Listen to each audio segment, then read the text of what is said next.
got to give Elon Musk credit.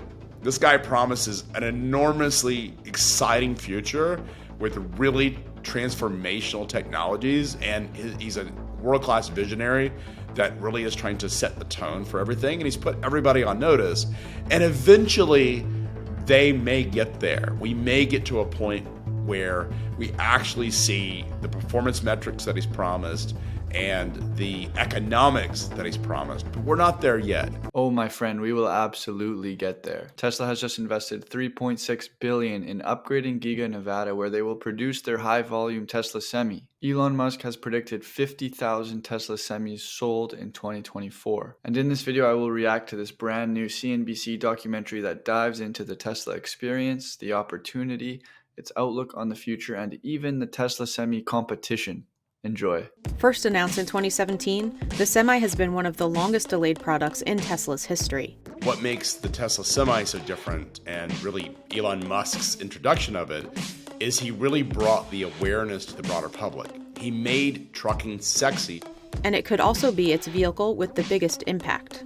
Even though trucks are only a small portion of all the vehicles operating on California's roads, they are responsible for the vast majority of carcinogenic diesel particulate matter. Yes, even though semi-trucks only account for 1.1% of vehicles on the road, they make up 18% of the total United States emissions. So you can see why this is such an exciting product for Tesla. If they're going to accelerate the world's transition to sustainable energy, they need to dominate this market. The need for alternatives to diesel is steadily rising as stricter emission regulations are established. In California, at the ports, you're not going to be able to use an ICE engine truck in the near future. Electric is an ideal solution for that. Yes, and the government is issuing a $45,000 tax credit for people that buy electric semi-trucks. Tesla is going to sell every single one of these that they make. The holdup right now is that these trucks use a tremendous amount of battery cells. Just look at the size of the battery pack. Right now, it's more important for Tesla to attribute their battery cells to Model Y, to Model 3, and Cybertruck because they already have the charging infrastructure laid out for those vehicles. But Tesla is ramping Nevada and they're ramping 4680, so there might be enough to go around in 2024. The trucks Pepsi received don't have autonomous features activated yet.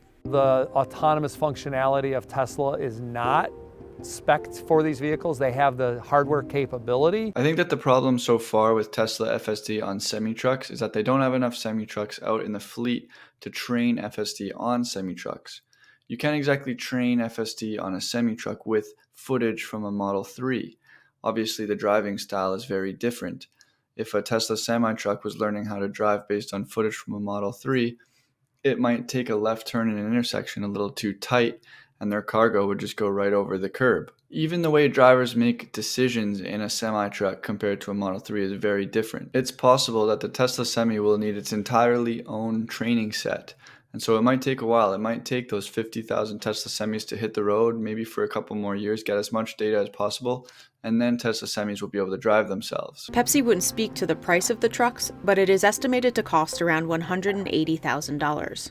The cost benefit is still a bit of a question mark because I think the price new of an electric truck isn't quite settled yet. I think it's safe to assume that it'll be at least double the price of the equivalent diesel model. Even if it is double, a Tesla Semi could save the owner $400,000 in fuel costs over the life of the vehicle. On top of that, you get the $45,000 EV credit, and you better believe that over the long term, owners are also going to save money on FSD, not having to pay a truck driver. Once Tesla Semis are autonomous, fleet operators will be more than happy to fire their drivers and bring their payroll down. Maybe if you are a business that ships valuable items, you would like to keep a driver for security purposes. But if you're Pepsi and you're shipping soda cans and bags of chips, I think all you really need are people at the warehouses to receive the autonomous trucks when they come in, to offload the pallets and put them in your warehouse where your Tesla Optimus can put the boxes where they need to go. So now you're going from $400,000 in fuel savings to saving millions of dollars on labor costs if you are a big fleet. This vehicle right here with a 400-mile range enables the driver to leave from Modesto and return home without stopping and charging anywhere along the route. Our average length of haul for over the road is about 425 miles. So we believe across the entire portfolio at Frito-Lay and beverages that the Tesla Semis will meet our delivery needs based on our network. To charge the trucks, Frito-Lay installed 4 megachargers, Tesla's latest charging technology. What you can see behind me are our 4 Tesla megachargers. They're capable of charging 750 kilowatts. These trucks here take about an hour to charge, which will give us about 400 miles of range. The local utilities, the Tesla infrastructure team, we had to bring additional power into the site. Although Pepsi wouldn't allow us to interview the drivers, O'Connell says feedback has been positive. They like not needing to fuel the vehicles, right? They come in, plug them in, and can leave them, and they like the overall performance. As you can see, Pepsi is exposing themselves to the entire Tesla ecosystem, and their drivers like it, even if they might not be driving much longer. Tesla had to come in and install a mega pack for Pepsi. These cost $1.2 million for instances in which Pepsi wants to charge 9 or 10 Tesla semi-trucks at once. This is comparable to the electricity needed to power like 10 big box stores at once. And there's going to be a lot of jurisdictions wanting megapacks for this reason, and Tesla claims 18% margins on these $1.2 million products. Tesla is really providing all of the solutions, and these companies are going to want this energy storage so that they know that they can use their trucks when they need them. They know they have charging reliability. Competition in the electric truck space is heating up.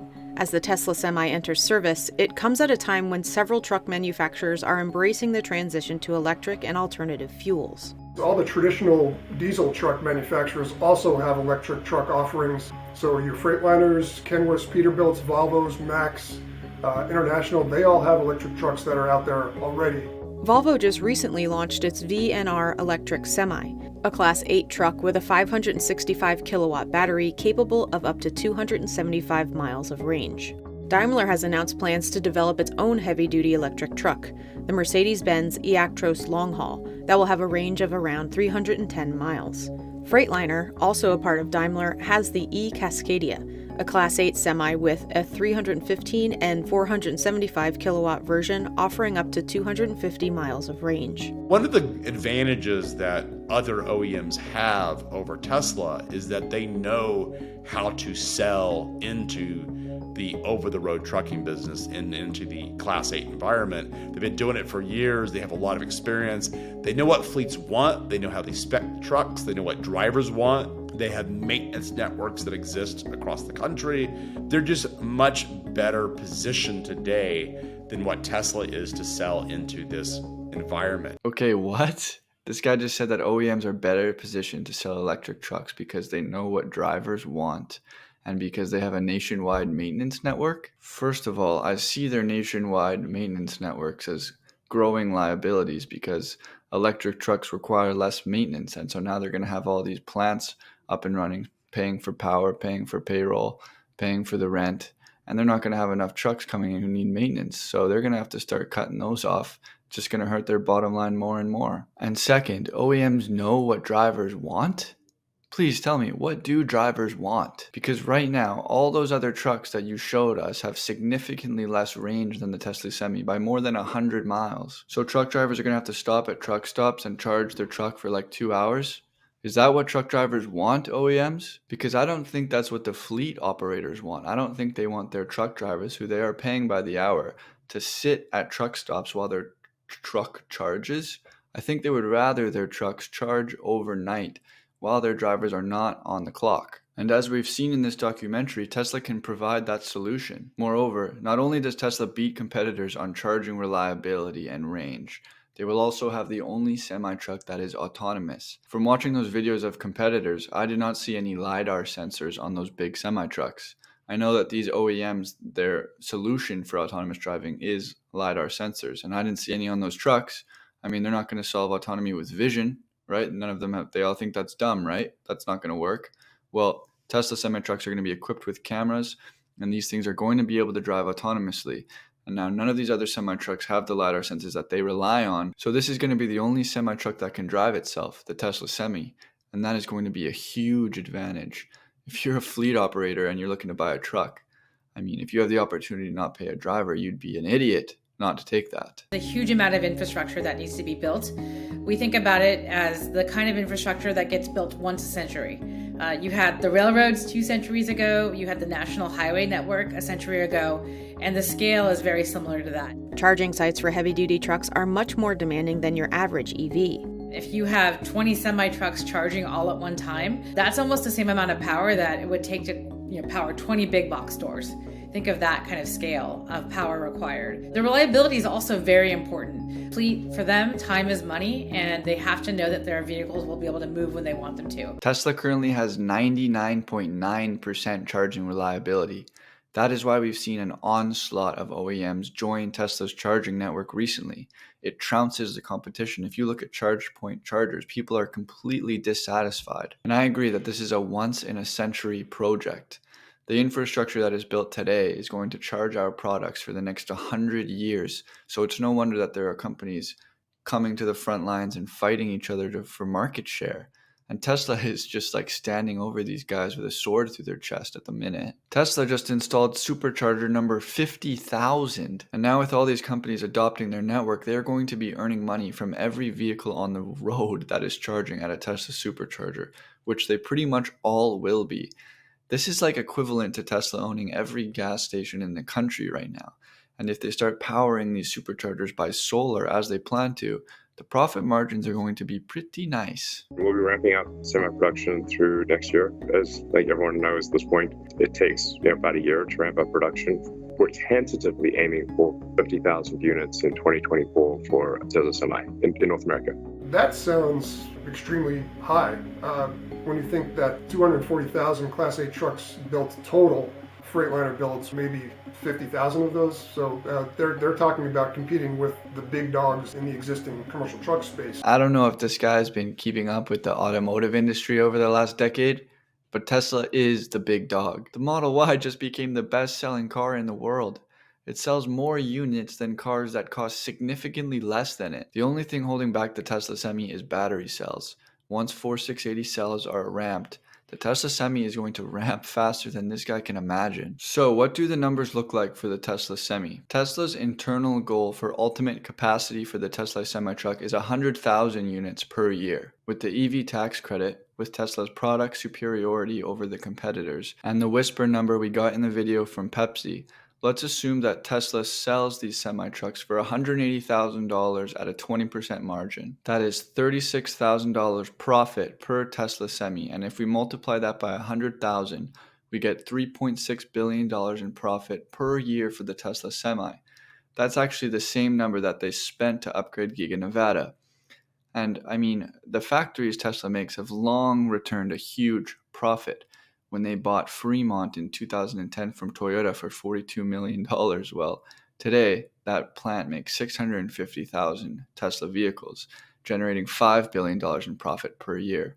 So you go from $42 million investment to $5 billion profit per year. Well, they're about to pay off those Giga Nevada upgrades in just 1 year of Tesla Semi sales. By the way, if you are not following me on X, Twitter, the link will be in the description. And of course, that $3.6 billion in profit a year from the Semi does not include FSD software revenues or charging infrastructure revenues. It will also cause many fleet operators and city districts to purchase Megapacks, which again Tesla sells for $1.2 million at an 18% margin. So truly exciting times, and we'll have to see if Tesla hits their 50,000 Tesla Semi goal in 2024.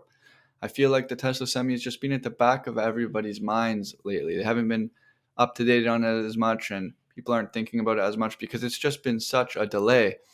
But after looking at that competition, I think it reminds us how far ahead Tesla is in the product, and when it comes to autonomy, when it comes to charging infrastructure, when it comes to range.